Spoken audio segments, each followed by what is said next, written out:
Hey, deserving listeners, it's time for me to react to your comments on my videos from last week. Let's get to it. This first set of comments are on the Brandon and Julia videos. EB says, I am 100% Team Julia. Brandon minimizing her is really disappointing. You deserve better, Julia. Katarine says, Brandon always sounds like he's just parroting his parents' words. KL says, I think Julia has given it more than a fair shot. It's really disheartening to hear her express herself and Brandon constantly invalidating her. He seems to be so afraid of his parents' reaction. It's upsetting to see Brandon try to manipulate her into staying.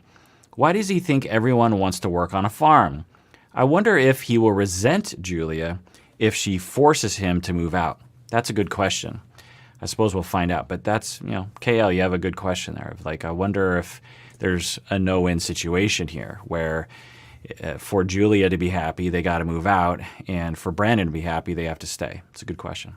Lavender says, and not only he gaslights her, but he also throws her under the bus all the time when he is with his parents. How many horrible betrayals. Yeah. So the word gaslighting gets thrown around a lot, particularly on the internet, and I refrained from using it because it has a pretty weird definition on the internet. The original definition is where someone goes on a long-term campaign to try to drive you crazy by shifting things around and tricking you into think that reality isn't real and this sort of thing. Like an example from the movie Gaslighting would be to move the couch to the other side of the room, and when you walk into the room, you're like, hey, the couch is on the other side of the room, and you're like, the couch has always been there. I don't know what's going on. And you're trying to drive the other person crazy so that they will question all of their reality. So that's a pretty specific behavior, and some people will do that. It's extremely rare that someone will do that. It's also rare that they'll get away with it. So people on the internet tend to use the word gaslighting for when someone is just trying to influence the other person. We all do this in relationships. When you're in a conflict with your partner and they're saying something like, well, yesterday you did this and this and this. It's almost universal that when you're getting accused of something by your partner and they're hurt and angry. I'm like, I'm so angry that you did this yesterday and you said this yesterday. It's almost universal that you will defend yourself. And even if you're not quite sure if you're right, that you would say, I didn't say that. I never said that. Okay, so how many times have you said that? How many times have you heard that, even though you were positive that you did hear that? You got in a conflict, you got in a fight with your partner. The next day you're talking about it and you say, yesterday you said that I was a terrible person. You said that I was irresponsible and a terrible person. That's what you said to me, and that is unfair. And then the other person says, I never said you were irresponsible. I never said you were a terrible person. You're crazy. Okay, so who's gaslighting who in that moment? Is it the first person or is it the second person? Both people will probably feel like they're being gaslit, whereas no one is being gaslit because neither one of those individuals, in the way I was describing it, is setting out on a premeditated campaign to drive the other person crazy. Memory is dependent on emotion. Memory is not a computer recording. Memory is malleable. Almost all of our memories, if not every memory we have, is inherently somewhat inaccurate. And when we're in a fight with someone, we are seeing everything through our emotions. We're encoding everything through our emotions. We remember things through our emotions, and it gets all jumbled up. And things can feel 100% true when they just aren't. And we've done countless experiments, particularly here in Seattle at the University of Washington, on this topic. Memory is not flawless. It is inherently filled with flaws. So when we are in a situation with Brandon and Julia, and they're arguing, Julia is like, I want to go. I want to leave. I don't like it here. And then Brandon is trying to influence her, but the way he was doing it was, I'm going to say, gaslighting-esque. It wasn't a full campaign that I don't think Brandon is. I can't be inside Brandon's mind. Maybe he is on a full-blown campaign to drive her crazy. I don't think that's true. I think he's terrified of moving out. I think he's terrified of bothering his parents. I think those traumas run pretty deep. I don't know, but that seems to be the possibility here. And as Julia is threatening to leave him, and she is putting him in a really hard spot of saying, okay, I don't want to lose Julia, so I need to go with her. But if I go with her, then my parents are going to hate me, and I am going to incur a tremendous amount of emotional abuse from my parents. I don't know that. I suppose we'll find out. This episode, by the way, will post after the episode. I haven't watched yet, so I don't know what happens, but that's, I'm guessing, what Brandon is feeling. And then he's thinking, well, if I go with my parents, though, and I please them, then I will lose Julia. So I cannot win here. So how can I maybe eke out a win? Well, maybe if I convince Julia to stay, then I will not have to deal with either one of these things. I can get Julia to stay. I can convince her that this is a wonderful place. And my parents, I won't have to confront them, and everyone will be happy. Okay, well, what's the shortest from A to B? Particularly, I'm not thinking straight because I'm very flooded in this moment. I don't know what I'm doing. Well, maybe if I convince her that it's just cute animals and everything is fine, and farm life is fine. Everything's fine. All you can just put up with it. It's good. Why are you swimming upstream here? Just allow yourself to go down the stream. It's easy. Farm life is great. If he convinces her of that, then she changes her mind and everything is fine for him. It's the fastest way to safety for him. Now, it comes across as gaslighting because I'm pretty sure if we were to pause him in that moment and say, do you really believe that she's complaining about taking care of cute animals? Do you really think that that's what's happening? I'm guessing he would say, no, not really, but I'm just so terrified. If he was able to talk from his feelings, which I don't know that he is, but if he was, he would say, I'm just so terrified, I don't know what else to say. I don't know what else to do. Whenever someone doesn't have empathy for another person, we have two possibilities. And this is a simple oversimplification, but it's a good general rule to follow. One possibility is that the person just doesn't have empathy for anyone or doesn't have empathy for you. The second possibility is that their empathy is impaired by something, usually pain or fear, and maybe anger. So when someone is exhibiting lack of empathy for us, we tend to always assume, or at least in my anecdotal experience, that the other person just doesn't care about me, or they're choosing not to care about me. Instead of thinking about the second explanation, which is the person has impaired empathy due to fear or anxiety or hurt or pain or some other understandable reason as that would get in the way of their natural empathy for you. So with Brandon, it looks as though he doesn't have empathy for her. So is that because he just generally lacks empathy, which is an extremely rare condition, by the way? We're talking about like 2 to 3% of the human population generally just lacks empathy for other human beings? Or do we think it's the second reason, which is that it's impaired somehow? I don't know. I haven't evaluated him. But given the statistics, in all likelihood, it's the second one, which is that he has empathy, but it's impaired. And we can all imagine the terror that he is feeling in that moment where he's just like, oh my God, what do I do? As I've been describing. Anyway, Sarah says, Julia says, I'm going to go to Russia and I hate you now. And Brandon's response was, what's wrong with taking care of animals? My eyes rolled so hard they touched the back of my skull. I feel like Brandon is even sucking me into telling him what to do. Goodness gracious. So Sarah brings something interesting. I don't know if Sarah's bringing this up specifically in response to what I was saying or not, but one of the things that people will do to us is they will suck other people in to take care of them and tell them what to do. So I don't know if Brandon is a good candidate for this. There are some signs of it, but it's not clear, mainly because it's a television show that I'm watching. But there are people who, what we might call dependent personality or other kinds of conditions that I won't go into, passive aggressive, where because of their upbringing, because the way they were raised, often by an overprotective or authoritarian parent, authoritarian meaning very strict and very controlling and very demanding and very, in a sense of shutting down the child, not listening to their feelings, and also anxious and overprotective. So if you have both of those things, then you tend to develop dependent children or passive aggressive children. There's a massive amount of anger underneath the surface. It's usually really deep, but they have just a lifetime of anger that has not been expressed or heard because the parents made sure that anger was never allowed from that child, because anger meant that the child would have autonomy. And if the child has autonomy, then it triggers usually parental fear of some kind. And it's either fear of abandonment from the child itself, or it's a fear of the child getting hurt by something in the world, and then the parent will be alone. It's usually just a fear of abandonment. Either they go off into the world and something bad happens to them and the parent is left alone, or the kid will just be independent emotionally and will move away from the parents and the parents will be alone. When you have that tremendous fear of abandonment and maybe a general fear of the outside world, you will give a lot of messages to the child that they need to comply, not only just behaviorally, but also mentally. That the parent will say, you have to think like me, you have to feel like me.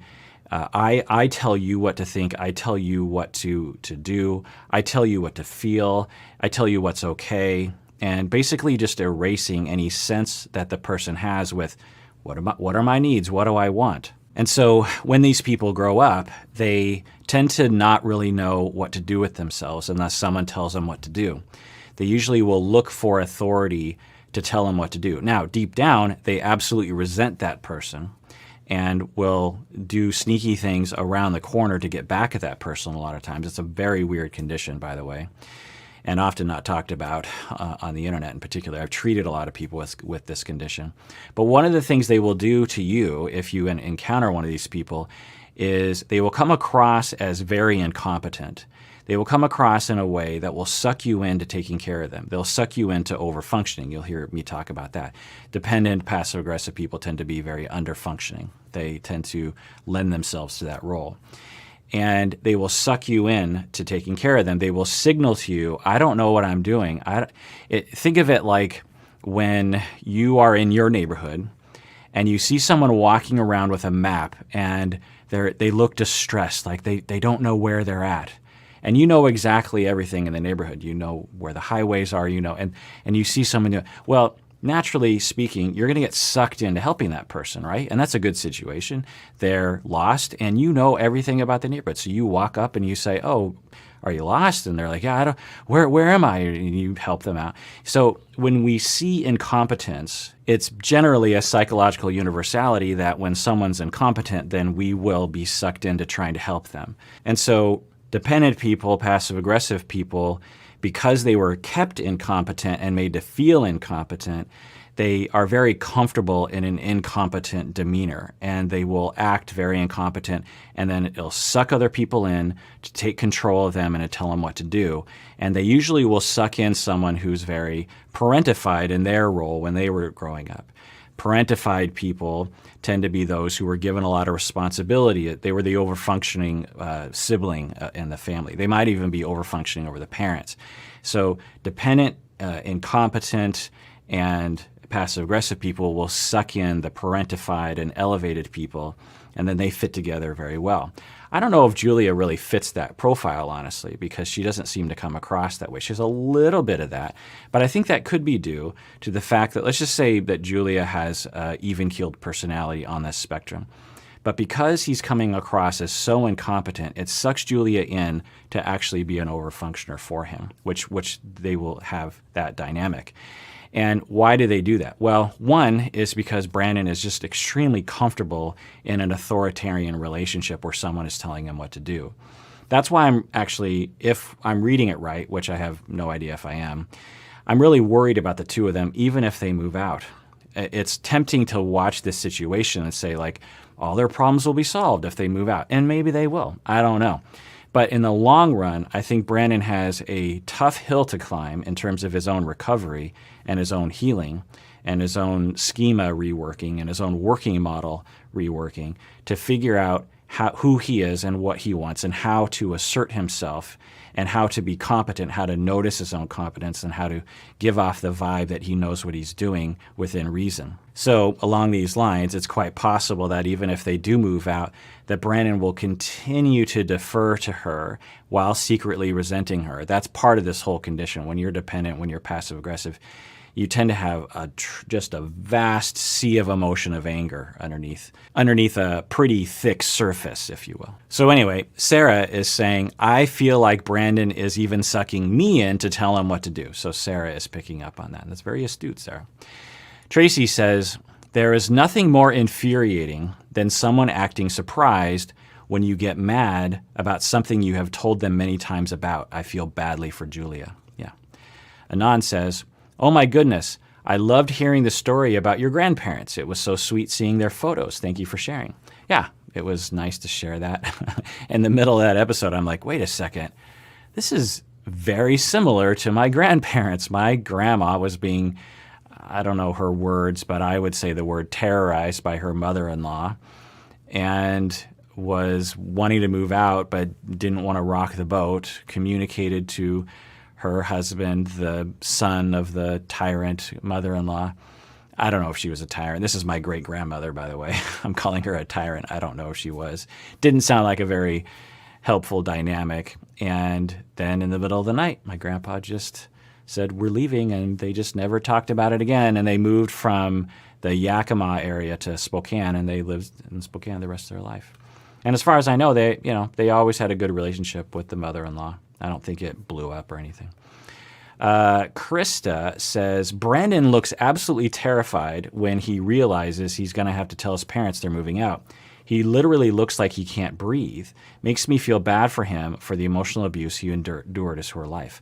Yeah, Krista, it's very perceptive of you. I think it's not often that viewers will see that, so maybe you're a therapist. I don't know. But to see that in someone like Brandon, it's tempting to look at Brandon and see him as like a cool cucumber, someone who just doesn't really care and just seems to be oblivious. But as I've been pointing out, in all likelihood, he was flooded with emotion, deep fear of, oh my God, I can't win this situation. I'm either going to lose Julia or I'm going to incur some kind of terrible result for my parents. I don't know what to do. And so, yeah, you're saying that he literally looks like he can't breathe. That's very likely. Greta says, I bet money that Brandon is going to tell his parents that this was all Julia's fault. Yeah, I guess we'll find out together. Now, again, this episode will air after that episode comes out, so I'm sure we all know by now what happened. All right, going on to Stephanie and Ryan videos from last week. Stella Annie, good old Stella Annie, says, maybe her unstable dad, so remember Stephanie had a difficult relationship with her father who I think had bipolar, if I remember correctly. Stella Annie says, maybe Stephanie's unstable dad caused her to seek control over people, and she has learned that money is a good way to do that. Yeah, I could see that too. You're a child, bad things are happening, there's a lot of chaos, and you grow up and you learn, oh, there's a fast track to getting control of others and through money. If I can have a lot of money or I find people who need money, then I can control the relational environment and then I feel more safe. But at what cost? Well, the cost is you're finding someone that isn't necessarily on your level or at your stage of life. You don't have a lot of things in common and you're not really that compatible. But I don't know. Maybe Stephanie and Ryan are extremely compatible.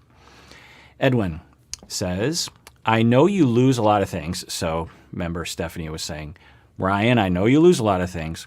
And then Edwin is saying, nope, nope, nope. He is selling those things. It's interesting, perhaps. Elizabeth says, I laughed out loud when Dr. Kirk said that when he gives his wife a shirt, he doesn't go into her closet and ask, are you set for shirts?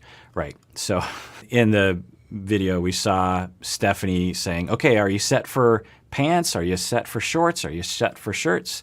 The way a parent would say to a child. And then I was saying, well, it's a little weird. When I buy my wife a shirt, I don't go into her closet and say, are you set for shirts? Just like, doesn't cross my mind because I know she's an autonomous human being who knows how to manage her own shirts. All right. So let's, at the end here, let's get into some comments on my Welcome to Plathville reactions that I've been making. Colleen says, I was raised in a strict environment. Everything seemed to be okay until one of us was old enough to leave, and then it was a control issue that my mom couldn't handle. It's like she never contemplated that we would ever leave. She resented our husbands and our choices. That's interesting, Colleen.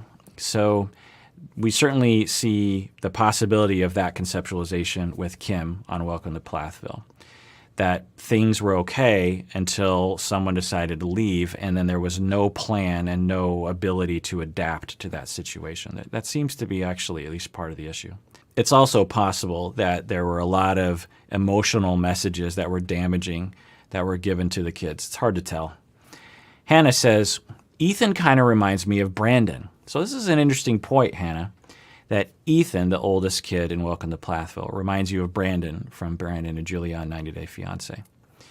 You know, it could be. Ethan is hard. Actually, a lot of people on this show, Welcome to Plathville, it's hard to tell what their personalities are like because they don't show us conflict with other people. A lot of the show is them, doing things like going on dates and traveling to California and doing the show is about fish out of water, essentially. We have people that were isolated from the world, and then Ethan ventures off into the world and is like, what's this? What's this? And we're kind of amazed at the fact he doesn't know those things. That's part of the entertainment of that show. 90 Day Fiancé provides us with a lot of opportunity to see what people do under conflict.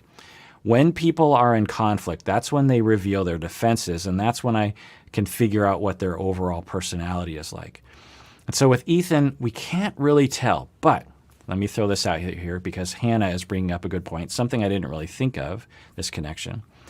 So you heard me talk about how Brandon might be, who knows, that the way he was raised by an overprotective, authoritarian parenting style, that he isn't in touch with himself and feels desperately incompetent and will suck people into taking care of him and is very dependent on other people to tell him what to do.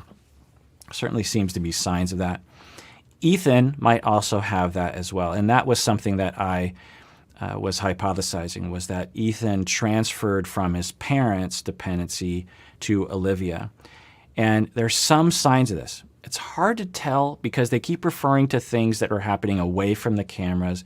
The kids, Ethan and Olivia will say, the things that they said away from the cameras, you wouldn't believe that sort of thing. And so we have to take their word for it, but it's hard to know exactly. But it seems as though Ethan doesn't necessarily know how to think for himself. On one level, when he was with the parents, let me just put it this way. If we investigated and really spent a lot of time figuring out who Ethan was, hearing his experience, investigating the family, not investigating, but assessing clinically, we might find, who knows, that Ethan deep down was never allowed to develop a sense of who he is because of the way the parents are parenting him. And so he would defer to them. Whatever they said for him to do, he did what they said. Then he meets Olivia, and he is like, oh, I really like this person. Olivia, she's kind of authoritarian over him too. Not incredibly, but a little bit. And so when Ethan met her, they fit really well together because she could feel like she was superior because she knew the outside world and he didn't know the outside world. So it was kind of a mother-son relationship in that sense. Again, I am purely speculating here. And so similar to Brandon, Ethan went from parents to his wife. Brandon is going from his parents to Julia. All the while, never really given a chance to figure out who he is and what he wants, in opposition to other people. And so Ethan, might be hard to say. But again, as I was saying, we can't really know Ethan that well because they don't show us much conflict that Ethan gets into. Anyway, Qasim says, I feel as though the parents chose this lifestyle. So this is Welcome to Plathville. I feel as though the parents on Welcome to Plathville chose this lifestyle but have forced it upon their children and thereafter isolated them from the world as though that might somehow protect them from it. However, all I see are children brought up defenseless and lacking the coping mechanisms that they absolutely need when they get older. Ethan was lucky to find someone as seemingly caring as Olivia that helped him grow up and seems to be very understanding of his naivete. Yeah, that's a good point, Qasim. Bean says, I have my first therapy appointment today. heart with stars. Thank you for telling me I deserve it. Yes, Bean, you deserve it. I love this comment. I love it when people let me know that they are going to therapy for the first time. That is fantastic.